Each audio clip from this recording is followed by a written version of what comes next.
Hello, and welcome to Galley Stories, stories of the Bering Sea and beyond, hosted by Mark Kaler. My name is Penka Jane, podcast deckhand and longtime listener. We'd thank you to subscribe to the podcast and leave us a review. Here's today's catch. Hello guys, and welcome back to another installment of Galley Stories, stories of the Bering Sea and beyond. I am once again your host, Mark Kaler. Today, we've got actually a very, very old friend of mine, Mateo Mariscial, first mate, captain, second mate, deckhand, engineer, all the above. Mateo, how are you today? Doing great, Mark. Good to be here. Good to have you. So let's start from the beginning. Where were you born and what brought you into fishing? Okay, I was born in Tijuana, Mexico, and my family moved up to Alaska in 1983. So I grew up in Kenai, Alaska.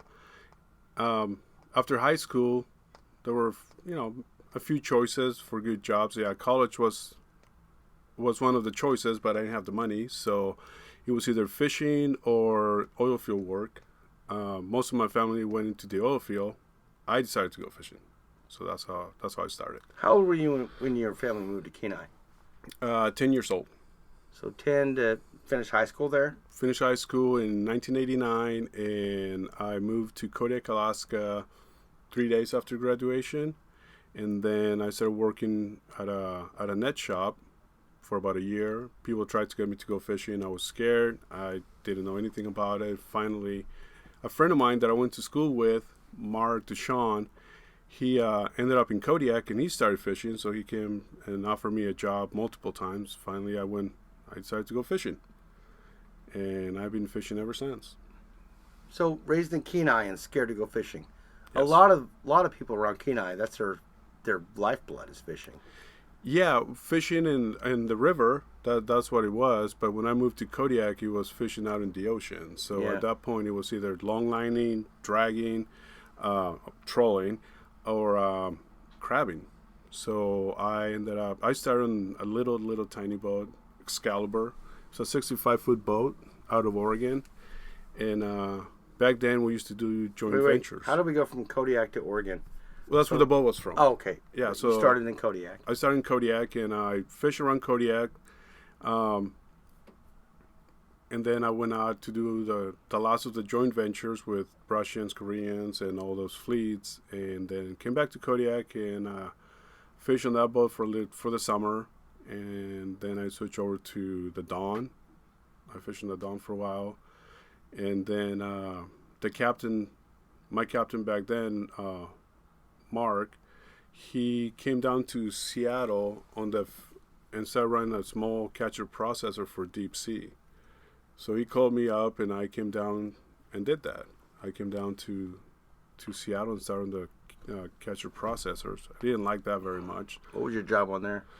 I was a deckhand, and then I became the deck boss, and I only did 3 seasons, and then I went back to Kodiak, and then I started crabbing. I want to take you back real quick.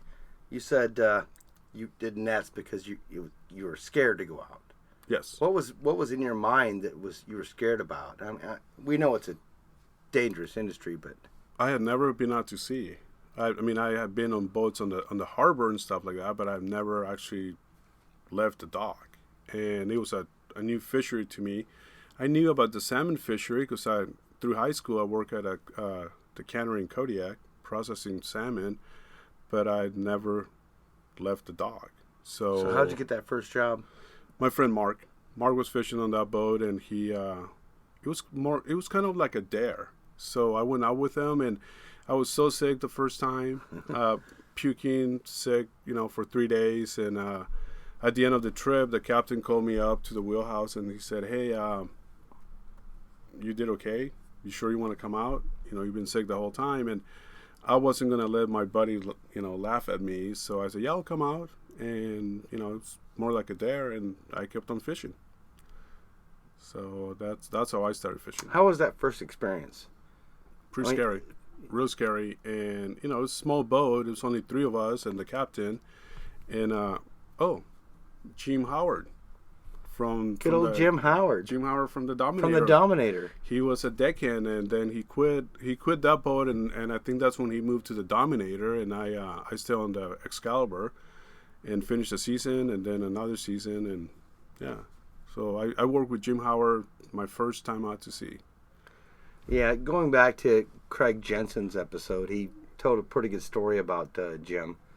And you guys that haven't heard it yet, go back and listen to that. But Okay. had to do a lot with crossing the trawl fence with some torn rain gear when it was frozen. Oh. You can imagine how that went. But okay, so the first time, super new, and it scared you a bit. Oh, I was really scared. And, a small boat, a 65-foot boat around Kodiak waters, it was very, very rough. We haven't had a lot of people describe the Kodiak environment. How is that different? Because you've been everywhere up there. So how's it different? The Kodiak fisheries, you fish around Kodiak Island, and then you go into Shelikof, and that's a narrow strait, and it can get really nasty really fast. You're in between mainland and Kodiak, and you have the tide going one way, the wind going the other way, and pretty soon you're in heavy seas. And winter time, for a while I concentrated on doing the summer fisheries because I didn't know anything about the winter, breaking ice and all that. But once I went to the factory trawlers and went to the Bering Sea full time, that was a total different animal for sure. And when did you do that? I switched to, well, that was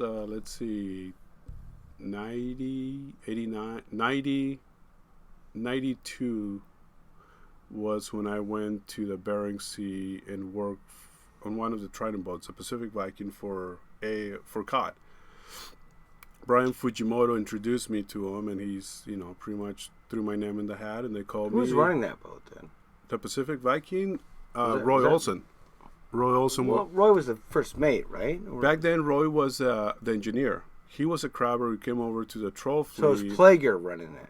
John Plager was running the boat. He was the captain. Arthur Kerr was the mate. Roy was the engineer. I was a deckhand. And then we had another guy, Rory, who left soon after. And we also had an Irish guy named, I can't remember his name at the moment. But okay. Probably O'Doul. Or no, it wasn't something O'Doul. like that.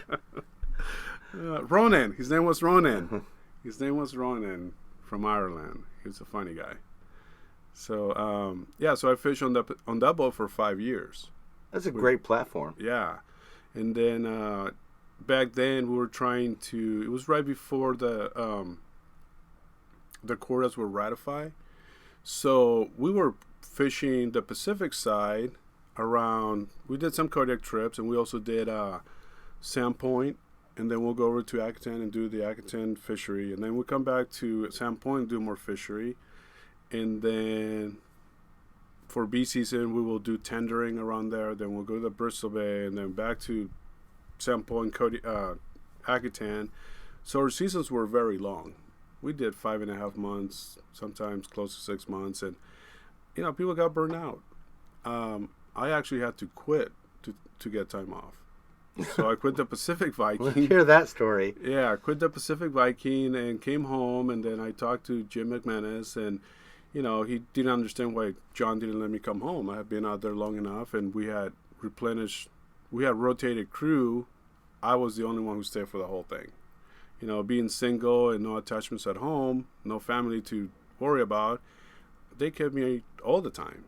So, let me intervene here and say that Mateo is kind of the rock star of the fleet. He's got to have his hair right. He's got to have his clothes right, the right cologne. Yeah. So this young man out for 6 months at a time is a travesty to the world. Yeah. Don't comb your hair. Don't shave don't shave for a couple months. You don't even recognize yourself. So I'm like, I'm here at work. I don't have to impress anybody. Yeah. So what happened next then after the PV? Jeff Fries on the Viking Explorer, he heard that I was available, so he's grabbed me really quick. Within a couple days, he offered me the job, and I went and worked on the Viking Explorer for about 5 years. So I was with those guys, and same thing. We used to do the Pacific side, the Bering Sea side. That boat we used to crab as well. tender crab. Seasons were long, so I once again had to pretty much quit to get some time off after 5 years. And then I went to the Gladiator, and I worked on that boat for 4.5 years, 4 years. So the PV, Pacific Viking, the VE, Viking Explorer, I don't remember those guys being crabbing, which they were, but were they good platforms? Were you? I had crabbing experience from the Kodiak fleet because I work on the Vicota Bay out of Kodiak, full-time crabber, and then we will do pot cod. I work on the Pacific Venture, the same thing, crabbing and pot cod. So those boats weren't full-time crabbers. Some seasons we went crabbing, and other seasons we didn't. But once they started to do the IFQs, they wanted everybody to go crabbing. And on the VE, we had a new captain who was eager to go crabbing, Elmer Luz. He will run the boat part-time for... Senior or junior? Junior. Junior, okay. So he will run the boat part-time for Pollock, and then he wanted to take the boat crabbing, so Jeff Fries will, step back and let him do that because he didn't want to go crabbing. Once again, the crews, the captains were rotating, some of the crew was rotating. I was there full-time, and I was getting tired of that. So at that point, I was looking for a better job, more money, and that's when I went to the Gladiator, which used to be the Flying Cloud, and it was a new boat to Trident. It wasn't a new boat in the fleet. It was a new boat by Trident. So when I got on that boat, we did 4 shipyards back to back in a row because the boat was in really bad shape. But we had a good quota, and we got to crab that boat maybe 3 years that I was there, and then they took all the crab from the trawlers and gave it to the crabbers. So we were happy about that. We didn't want to do it anyway. Done grinding. Yeah, we're grinding way too many months out of the year, and we were pretty beat up. So we were happy to just do the Pollock. Some cod, but yeah, it was a different time, So yeah, I really enjoy working on all those boats. Are great. I mean, they were different. There were a lot of good people working on those boats, and but yeah, of all the boats that I worked on, I think I want to say I call the Gladiator my boat. That was the happiest time that I had. The It's most got a good fulfilled. skipper, a good crew. Good skipper, good crew. Well, actually, They all do. Yeah, they all do. Yeah, they're all good people. I work with any one of those guys any day.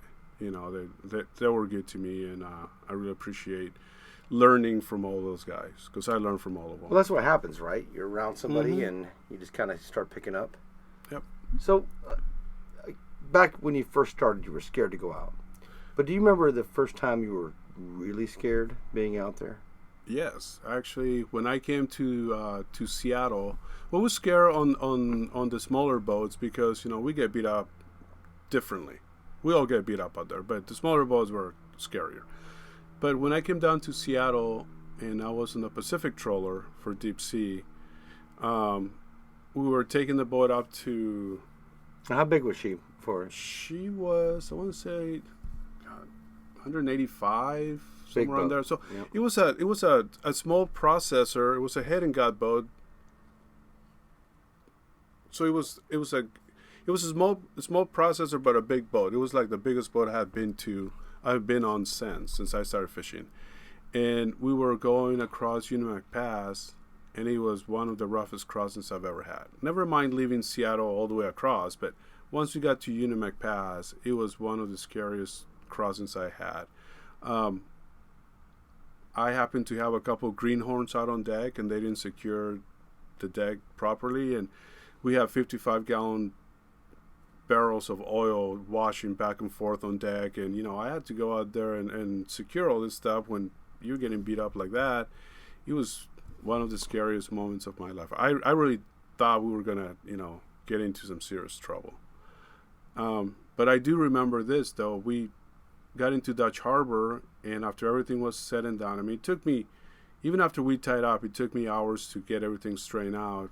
I had to get some guys from the factory come and help, and I went up to the wheelhouse. The captain went to bed, and that song by was it Fire and Rain started playing on the radio. So every time I hear that song, it's like boom, switch. You know, I remember that day. It was pretty scary. So that was probably the most scariest thing I've ever experienced out there. I like how you said big difference between a small boat and a big boat. Yes. So what about the smaller boats? The smaller boats,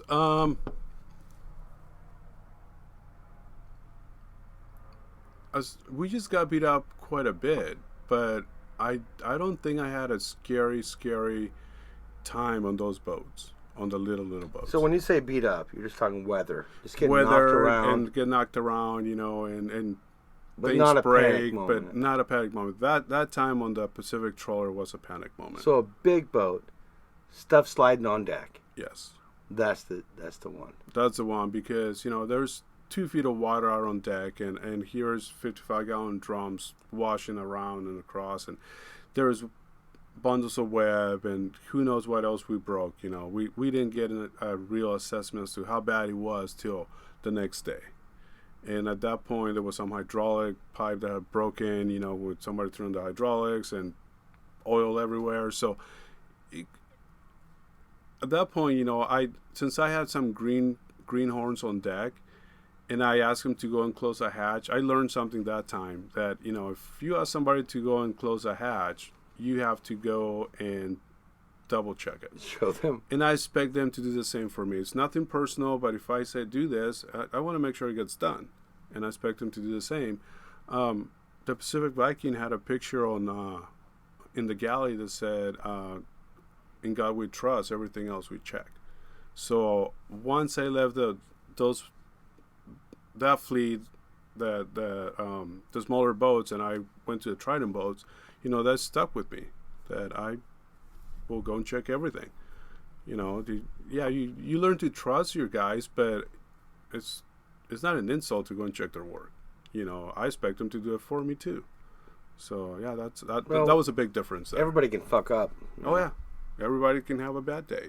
You know, you forget to do something, so it happens. Oh yeah, there was another thing that I've learned. I forgot who said that to me one time, that, you know, boats don't sink, people sink boats.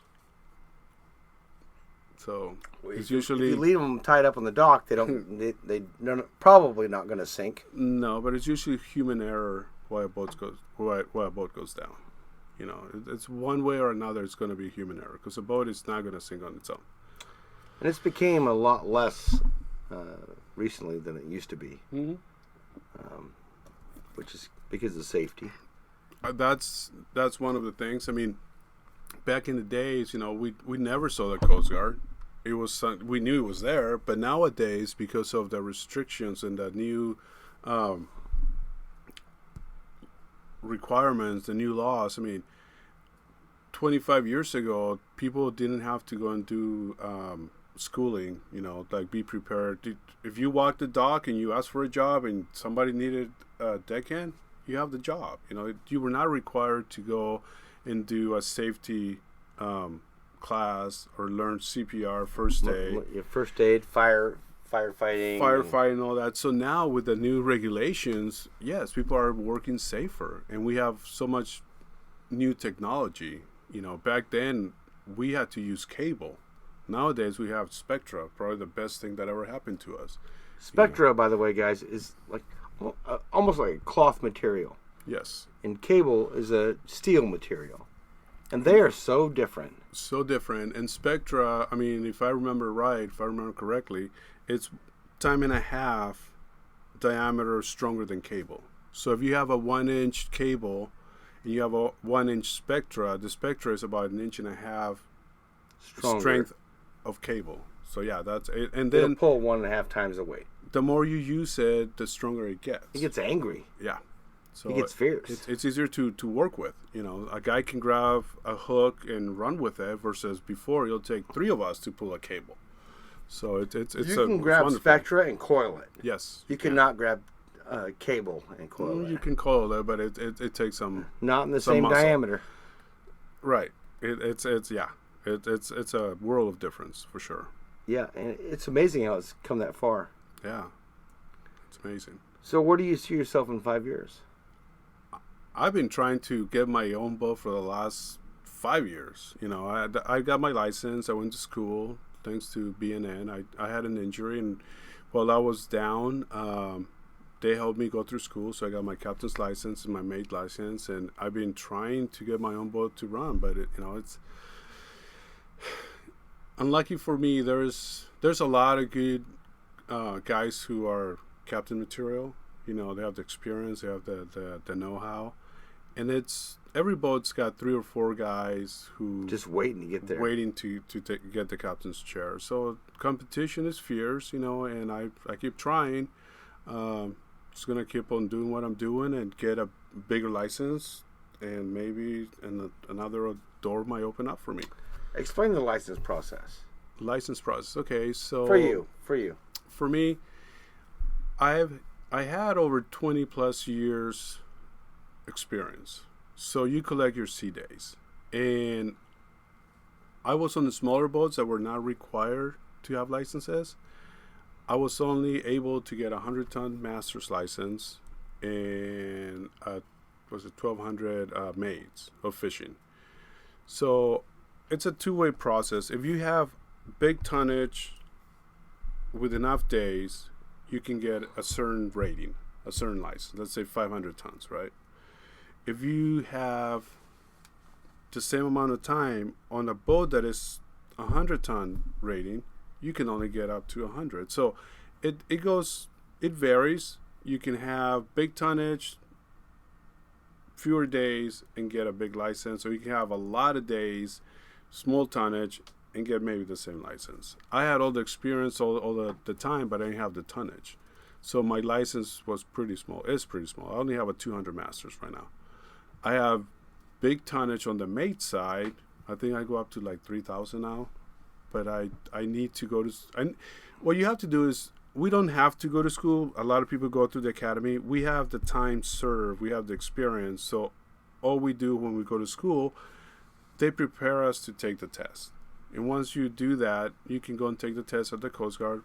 Therefore, you get your license. Well, I think time at sea is way more important than learning from a book and going to the academy. So it was funny when I was in school the first time. I was at school here in Seattle, Crawford's. I was in school with a lot of people from the ferry boats, a lot of people from the tugboats, and you introduce yourself and tell the class where you came from, and everybody wanted to be in my group in case of an emergency because I have the experience and I've been in the roughest, shittiest weather out there versus all these guys are in, nice weather in the lake, or they're just going across to Bainbridge Island, and it's like, hey, we want to be in his group because he knows what to do. Trying to get their license. Yeah, we're all trying to get our license, and they have some time served, but a lot of them were academy people too that they didn't do well in the academy, but they can come and take the test as well. So they have the smarts, but they don't have the experience. Time is proven, right? Mm-hmm. You got to earn your stripes, as it were. Yes, we do. Remember some good times at sea? Oh, it's always a good time. It's always a good time. Even the bad times are a good time. That's how you learn. There's some experiences where you set your net and, you catch some fish and you're trying to bring it on board and things go bad for you. You have hydraulic problems. You break one side of the net, one of the, you hang your door, so you just figure out what to do and try to do it as safely as possible and get your net back, because you know what, after fighting and working to get this net on board, you put your fish down and guess what, you have to set it back out again and do it all over again. Figure out what works right there and now, and then get fixed when you come back to port. Crabbing was always fun. It was very rewarding that you were working really hard. You're doing 20-hour days and you get beat up a lot, but at the end of the season you make really good money, and we used to get a free home pack. That was worth it to us, just to bring some crab home. The money was great, but the home pack was better. Who doesn't like that? Exactly. I mean, and at that point, the rewards were that you get to bring some crab home and you come home and you get to see your family again and have a fest. You have a crab fest, and people. I caught this. I caught this, and your cousins and the neighbors you never talked to, they all come over to have a great dinner with king crab. Same thing for when you do tendering and you get to have some salmon. Say I caught this and I brought it home. Let's stop the myth though. Okay. So you got Dungies. Yes. Tanners. Yes. Or Paradise. Paradise. Opilio snow crab. Yes. Kings. Yes. What's your favorite? The tastiest is the Dungies. Really? I think Dungies are the tastiest. So does Stephanie. Yeah. King crab is great. It tastes good. You get a big chunk out of those legs. But I don't think it's the best tasting crab. I think it's the most work almost for the most amount of meat. For me, Yes. Paradise is my absolute go-to. Okay. Paradise is really good. I mean, they're all really good. Well, all crab's good, All crab's good. but I'm fickle. Yeah. Well, now since the brown crab is getting really popular, I've been getting some of that, and that's really good crab. I just took some down to Havasu, and God, people love me. Well, if you're going to anywhere in Arizona or Las Vegas or Nevada, Yeah. Nevada, you're gonna get Yeah. Hail Marys for bringing crab down. No. Yeah. Oh, yeah. There's a lot of fish product in Vegas and Nevada. They actually have a really good connection down there. I mean, they get really fresh food down there.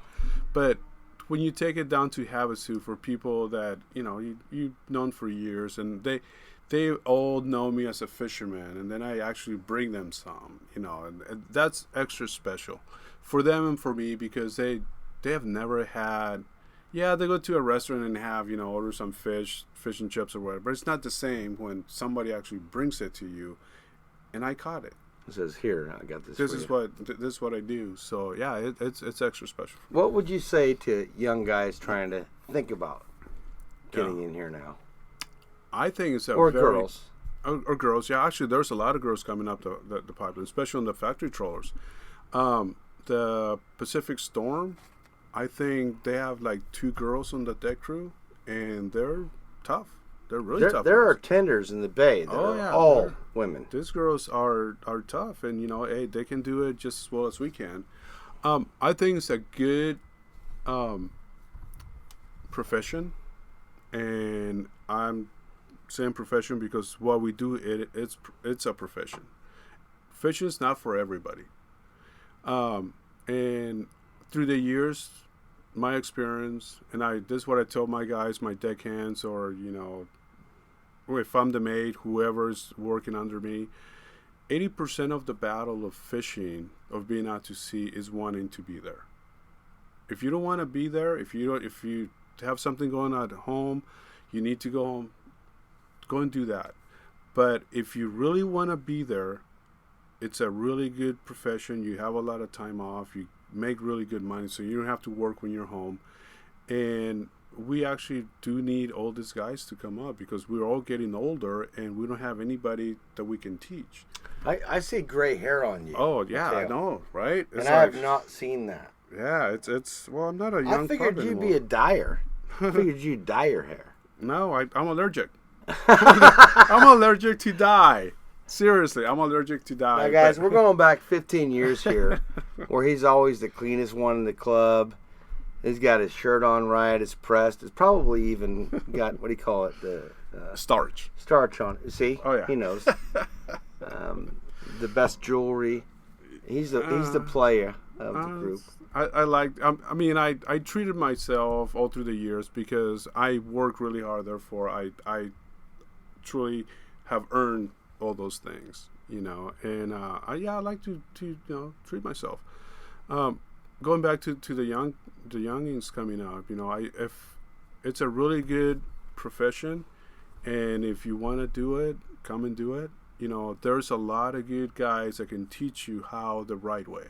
Right now, we're still around, but we're getting tired. I'm 48 years old now. I'm not a spring chicken anymore. And like I said, I should be riding my own boat now, but I haven't had the opportunity. I'm working on it, and yeah, I mean I always want my guys, the newcomers, the greenhorns, I help them as much as I can, because I was lucky enough to have guys like that when I was coming up. Ed French, who runs the Who was the one for you? Who was the one?